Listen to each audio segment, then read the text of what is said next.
Hello and welcome to Out of the Fog. I'm Karen Hager. Each week at this time, we gather for spiritual conversation with enlightening guests, and I'm glad you're here. You can find out more about my work as an intuitive guide and spiritual teacher at karenhager.com. Now then, at some point, most of us stop and ask ourselves, is this all there is to my life? My guest today is Michael Westover, and he is fascinated by exploring what exactly makes life worthwhile. He's here to offer some tools, some tips about how we can stop going through the motions and start to build a life with connection, meaning, and purpose. Are you ready to meet him? Michael Westover is an author and healthcare executive who writes about practical ways to break out of a slump and find meaning and purpose in life. Michael has an MBA from the Wharton School of the University of Pennsylvania, and he lives in southern Washington state now with his wife and 5 children. His new book is A Worthwhile Life: How to Find Meaning, Build Connection, and Cultivate Purpose. You can find out more about Michael and his work at echoesofmeaning.com. Michael, welcome to Out of the Fog. Thank you, Karen. I'm so glad to be with you today. How did you get interested in this area of thought and research? What was it that led you to this? Well, I work in the healthcare environment, but really it was about my own life. So I feel like I was following what others expected from me. And I was trying to climb the social ladder and, get the bigger paycheck and become more important in the eyes of the world. And at a certain point, I just looked in the mirror and thought, this isn't working. I feel like I'm spending way too much time watching television, and I have some of the accolades of the world. I have a beautiful family and I have a job, and I, trying to participate in the community, but I just feel like I was coasting. I was aimless. And so I just spent multiple years diving into the research and the theory and philosophy and psychology around what exactly makes life feel worthwhile. You draw a distinction between meaning in life and purpose in life. And I feel like when I say we, I always mean me too. I feel like I often use those interchangeably. So what's the difference between purpose and meaning when we are examining our own life paths? I feel like this is such an important question. And I feel like I've missed this in my life. And I feel like when I miss it, I go down paths that don't lead to meaningful existence. So I'll define the two terms. So when it comes to purpose, purpose is something we all need. We need purpose and meaning, but purpose is to have something to do, to have something to accomplish. Every day, we need to wake up and have somewhere to go, to keep moving, a mountain to climb, something to accomplish, a family to raise, a job that we need to excel in. We each need something to do and something to accomplish. So that's purpose. But something different from that, and it's related, is meaning. We need to know that we matter and that we're worthwhile and that our lives are valuable.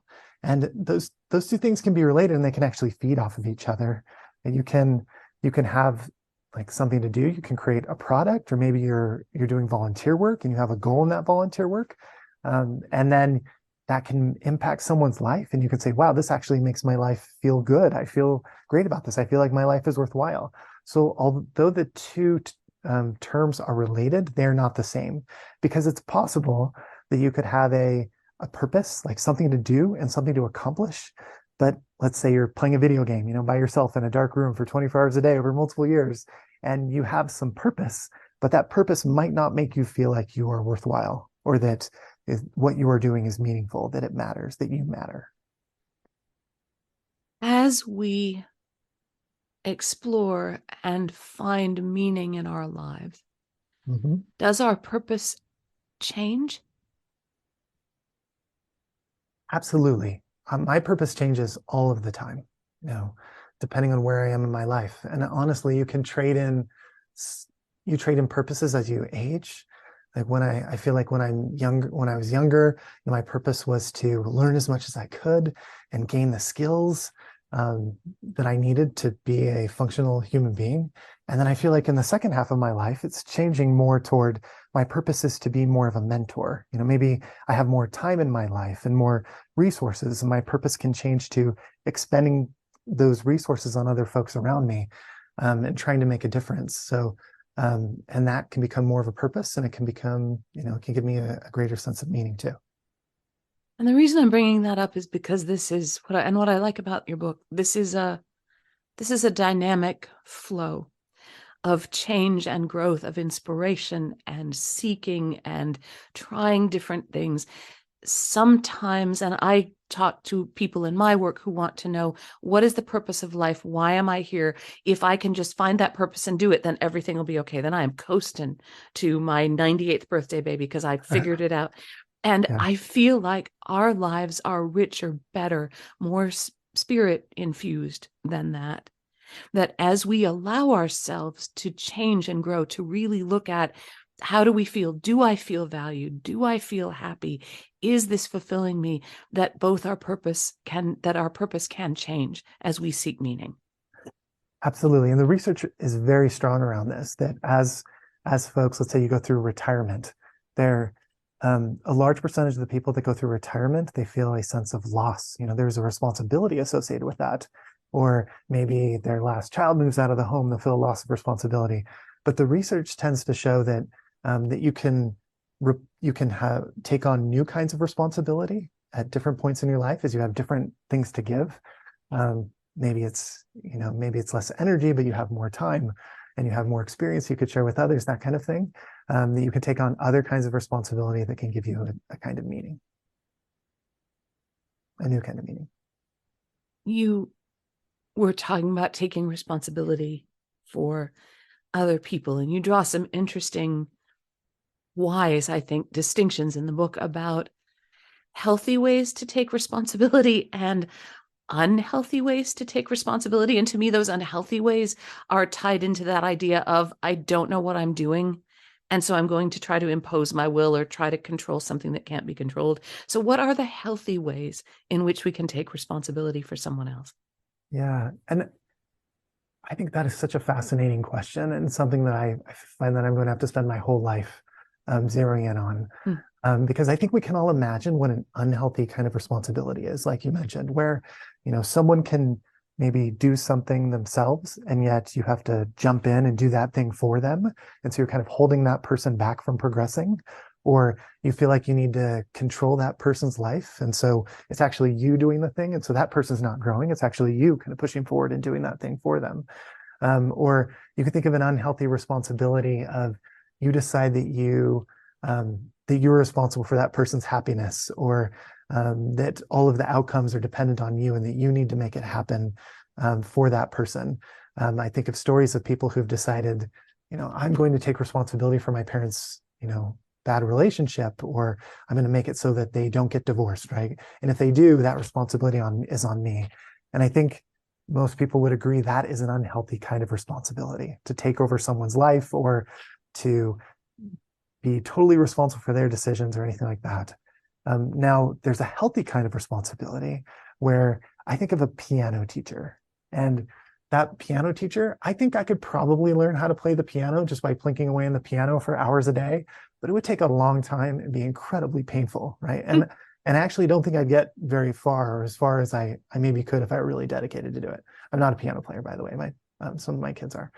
But with a piano teacher, someone to help and mentor and teach you what to do, those things that you can't do yourself, can be incredibly useful. Someone to look out for you, to help you along the way, to say, if I can, I'm going to help you, can be incredibly valuable in life.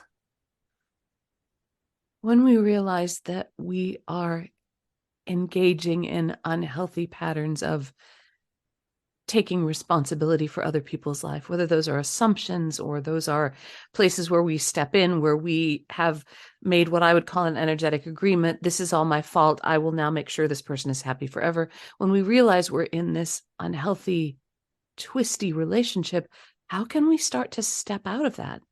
Oh, I think this is one of life's great questions, of how to step out of responsibility. I find that the ability to create shared boundaries with folks around us is such an important part of how to do this. So I know we often talk about the importance of setting personal boundaries, but I think there's also a kind of relationship boundary where you work with let's say your spouse or romantic partner or children or and these can change throughout your life, but setting up what the boundary looks like around responsibility to say, and this can be negotiated and changed throughout your entire life. And I'm thinking about my spouse. My wife is named Rachel, where we're constantly negotiating the boundaries of here are the areas where I can help you, and the goal should be that I'm here to help her progress and grow, and she's here to help me. Like, how can I help her in areas where there are gaps, and where can she help me in areas where I have gaps? And here are areas where responsibility might be crossing the line, and as we constantly discuss and kind of forge those relationship boundaries, I think it can really help us form tight bonds and connections with other people. And that might mean taking responsibility for my own assumptions, maybe owning that. Rachel, I'm sorry, I was trying to run your life for you. I'm going to step back now and do it. So there's a kind of a coming clean. There's a being willing, as part of making this change. It feels like there's a being willing to say, this is what I did that wasn't in alignment. This is how I'm going to try to shift that. Yeah, and that there's an honesty and a forthrightness that I think you're touching on that is absolutely necessary.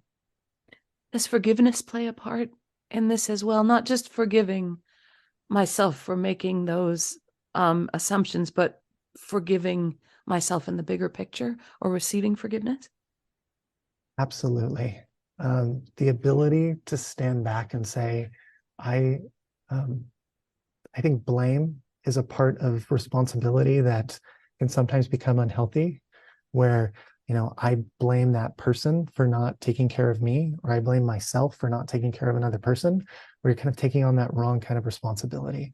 And I feel like as I step back and I say, I'm going to suspend judgment when it comes to those people I love, where they're doing the best they can, and I can't see exactly where they're coming from in their experience. And so I'm going to forgive them by suspending that judgment against them is, I think, an absolutely necessary way to find that happiness and connection, and really to forge a long-lasting relationship. We all have gaps, right? We have to forgive each other. Is that part of what helps us see and build the kinds of connections that help us live a worthwhile life? A life where we're able to honor change in ourselves and change in other people? I Absolutely. I think forgiveness is necessary to move forward. I think of I think of relationships. Some people think of relationships, you kind of chisel them in stone, and then they just exist and are beautiful, this beautiful, perfect relationship. I found the perfect person, and um, we built this perfect relationship, and then we can just enjoy it, for the rest of our lives. It's going to be amazing. I don't know about you, but that is not my experience at all. Mm-mm. I find that relationships are made in wet clay, where Mm-hmm. you kind of build the relationship and it's kind of sagging on the edges and there are cracks, and it's like some parts are working and some parts aren't, and then you're constantly like reforging that relationship and kind of building it anew. And every time you build it anew, it takes a little bit of forgiveness. Like, okay, we were going down the wrong road. I forgive myself. I forgive you. We're working on those boundaries together. And every time you rebuild it, it becomes a little bit more beautiful. And then, so I love the long lasting, ever changing, ever building kind of relationship. And that's part of the spiritual path too, right? Part of that Mhm. spiritual journey, that breaking down and rebuilding and breaking down and rebuilding. And with each change, with each cycle, growing closer and closer and closer to spirit, to divine connection, whatever words you use for that, right? We get closer Yeah. and closer and closer. I know that in your work, a, a core part of that life that's worthwhile, that being able to be attentive and aware, present in your own life, willing to make changes, is that deep connection with divine love. And I wonder if you can say a little bit about that, either from your personal experience, or in the way that affects the people who you teach and work with. How important is that connection with divine love to this idea of building a worthwhile life? Yeah, I think it is absolutely imperative. And we can talk about this at a couple different levels. I mean, the research on, you could call it spirituality or religion or the connection with God and a sense of meaning, I mean, is powerful. And I think it's important, even if you're not a spiritual or religious person, to understand it.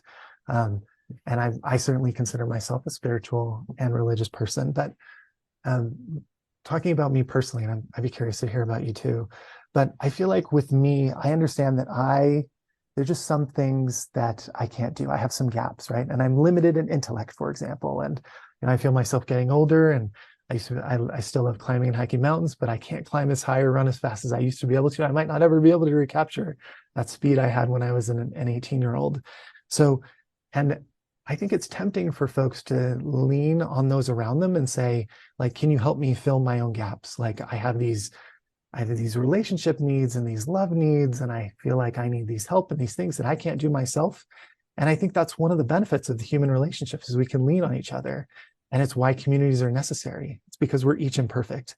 And if we were all perfect, we wouldn't need all these social communities, but we absolutely need them because we all have gaps. But even beyond our social communities, there are things that, even with all great friends who are doing their best, there are issues with me that I couldn't solve, right? That lack of intellect, for example. And I feel like these are areas where having that connection with God and asking God for help and leaning on God's, I don't know, comfort or grace or spirit has been incredibly important to me personally, and asking me for guidance and direction. I also think that when it comes to finding meaning, about taking responsibility, um, and folks outside of family, they will list religion as the most commonly cited response for what gives me meaning in life. So it is I would think of religion or spirituality as a meaning factory. And folks can take responsibility to try to like help God by helping those around them, because they see others when they look at another individual, they see God in those individuals, or they kind of feel like, they could see it in animals or, in nature too. You can see God in there. And if you could take responsibility through gardening or through taking care of a pet or through another, I think that some people have seen the face of God and feel like they could take responsibility for God in that way. They also feel like God can take responsibility for them and kind of help them along their way in areas where they have gaps. And I've certainly felt that in my own life. There are also some areas of God that give God or religion or spirituality that help people find meaning, and that with spirituality, it's often about connecting with other individuals and kind of helping them on their spiritual path. For religious folks, they might think of that as missionary work. They might call it missionary work. There's taking care of other people who are in your religious community and helping them on their spiritual path. Oftentimes, spirituality and religion comes with, you can think of rituals or things that they do that not just bind individuals to God, but kind of bind those individuals to other people around them in the community. You might think of a Christian baptism as not just a promise to God, but it's a promise to everyone else in the room and in their spiritual community. You could think of the teachings that tend to come along with spirituality and religion tend to be very community focused and helping to take care of those in need, and the widows and the poor and the vulnerable. That can be a big part of religion. And then also those who are part of spiritual or religious communities, they have others that say, that take responsibility for them. And when someone takes responsibility for you, it can be a powerful way to feel like, you matter. Like someone is willing to reach out for me and mentor me, kind of help me, and, maybe help me move or bring me over a casserole when I'm sick. Like those types of things can be incredibly important in making people feel like they matter. You're listening to Out of the Fog, and I'm talking with Michael Westover. His new book is A Worthwhile Life: How to Find Meaning, Build Connection, and Cultivate Purpose. You can find more at echoesofmeaning.com. I'm thinking about where we started the show, where people get to a place in our lives where we say, is this all there is? And for me personally, that connection to divine love, that connection to the way that I look at the world, the source that moves all things, that is in all things, there's a reminder that what Who I am, what I do, all the mistakes I made, and maybe the okay things I do sometime are all a part of more. And so when it comes to looking for meaning, looking for purpose, looking for building a worthwhile life, for me personally, it's about how can I find the places where I can do more, give more, receive more, learn more, perceive more, love more, open more deeply to the world around me, whether that's other people or it's finding spirit in nature or in a million other ways. And I think that's you were asking about me. That's, I think, how I would answer that question. There's got to be more. Yes, there is more. And the more is remembering that we are, all of us, regardless of the labels you use to define yourself, all of us part of something more. I love that. I love that. I couldn't agree more. I I am a huge fan of experiments. So of taking worthwhile experiments and just trying things out, and seeing what can actually provide meaning in your life. And there's some directions you might want to go. And there's some research that says here's some categories of things that can provide meaning. But I I can give you an example of an experiment that I tried, and each of these can be painful. Like change is hard, right? But I tell the story in my book about my wife signed me up to be my son's t-ball coach, and I had this huge moment, this moment of anxiety in my life where I thought, I don't have time for this. I can't be on time for practice. I'm not even a huge baseball fan. I haven't played baseball in 25 years. And I can't do this. This is too much. And all the responsibility and emails for I can't do this. This is too much. And I was about to call the league and say, I can't do it. But my kid looked me in the eye and said, can you please? I'd really like this. And I tried it out. And I will tell you, there's nothing better than watching that, 6-year-old hit the ball and then run off in the wrong direction, because the first time he's playing the game, I mean, it's adorable and fun and you're helping them grow. And I've turned from this is something scary and hard. And based on that experiment, now I try to coach my kids' volleyball teams. And I've loved that experience. I feel like it's something that I've been able to see the kids grow, and it's given me a sense of meaning in my life. And there are a million other ways that you can do that in your life too. For people who might be feeling like they're in a slump, for people who aren't feeling the magic or the forgiveness or the more than or the connection with the divine, for people who are looking at themselves in the mirror and going, is this all there is? And they really don't know the answer. How can we start to get out of that slump? Yeah. I would say the first step, and this is something that I've fallen into in the past, is to not wait. I feel like many, and maybe this has been my life, but many times we'll say in our lives, I feel like I need to, become perfect before I can go out and help another individual, or, I'm going through some pain. And I need to make sure that I'm not going through any pain or any difficulty in my life before I kind of reach out and try something new. And I find that even through my pain, and everybody suffers, everybody struggles with something. I think as you get to know everyone, those who I don't see as suffering, I just don't know them well enough. That if you're willing to just step out and say, regardless of my pain, I'm going to give a little bit. That doesn't mean everybody has a different level of what they can give, but just think about, even though I am suffering, what is the thing that I can give today? And maybe it's just a smile. You go on a walk and someone walks by and you smile at them. I know when people walk by, when I'm going on my runs throughout my neighborhood and someone smiles at me, I feel uplifted through that moment. Maybe you have a pet, you can just take on a walk, right? That pet needs you. Maybe you have a garden, just a little thing. And then you can try to build those, think about what do you have to give to the world?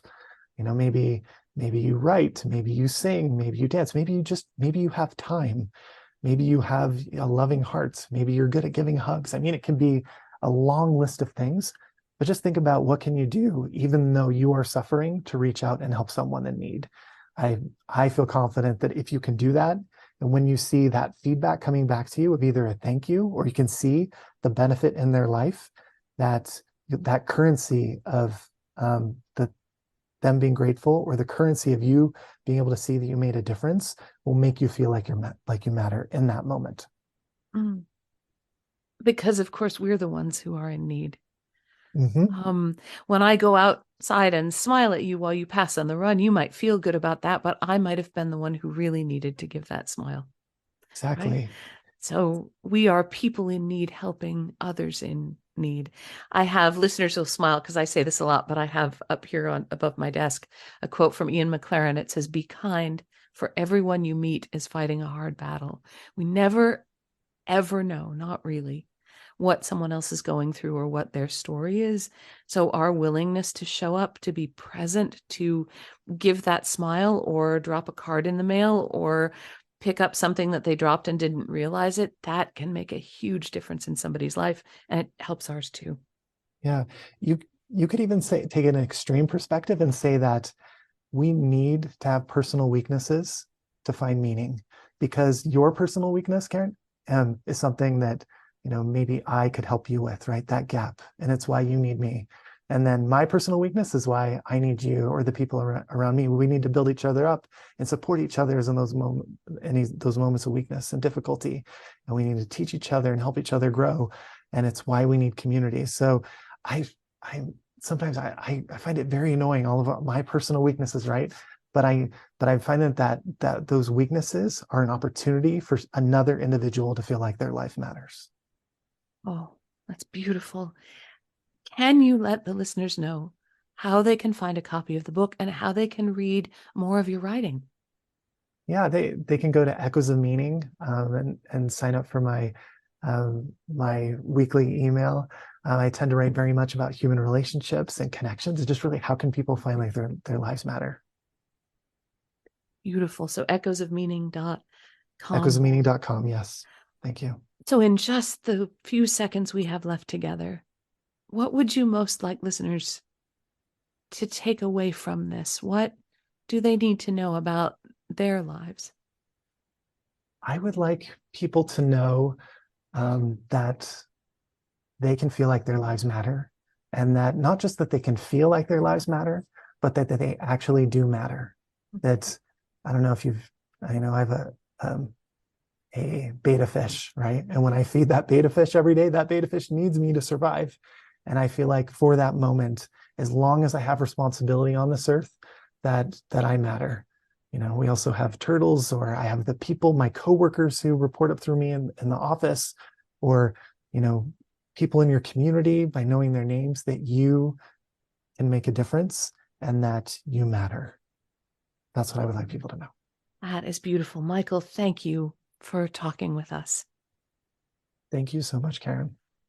I've been talking with Michael Westover. He's the author of A Worthwhile Life: How to Find Meaning, Build Connection, and Cultivate Purpose. You can find out more about Michael and his work. You can read his blog, sign up for his newsletter at echoesofmeaning.com. And of course, you're always welcome at KarenHager.com. It's a good place to find out about upcoming classes and events.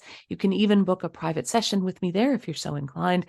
And if you follow Fog City Psychic on Instagram, the fun continues there. You'll find more out of the Fog content, occasional pictures of Maisie the dog looking cute, which is hard because she mostly sleeps. She's either sleeping or running really fast into mud. And so it's hard to get those good pictures, but I'm trying. So there's occasional pictures of Maisie the dog, and you can find out what jigsaw puzzle is secretly delighting me these days. And thank you for listening today. Together, we are spreading a little more light in the world, and a little more light is always a good thing. Until next time, I'm wishing you peace.